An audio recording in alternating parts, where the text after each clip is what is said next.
yêu giờ cho lo yêu cho vợ lo chỉ để yêu chỗ yêu chân so yêu giờ cho yêu lòng để lo hay chỉ đã chỉ là yêu vợ tàu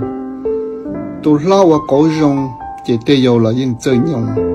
tu lo cho ta chỉ để yêu là những cho giờ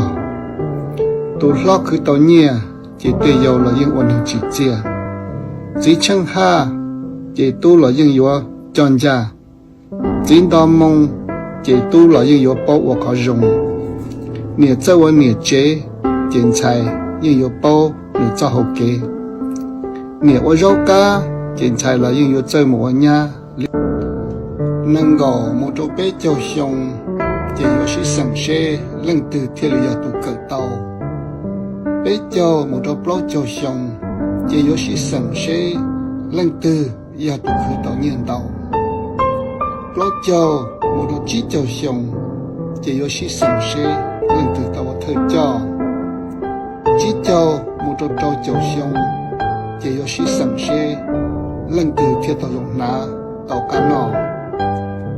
trâu cho một đôi xa cho xong chỉ có sĩ sẵn sẽ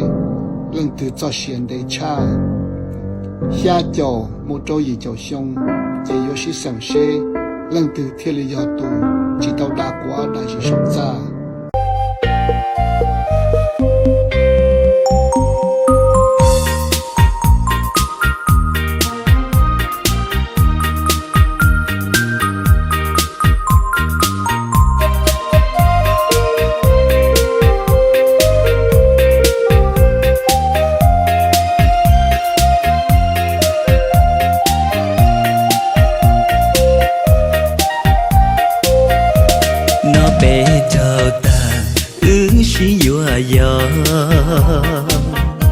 la la xin nhờ lì lại tu lơ si yua e yun sa yu tu tia có tia cu o na i o li lo ma cu tu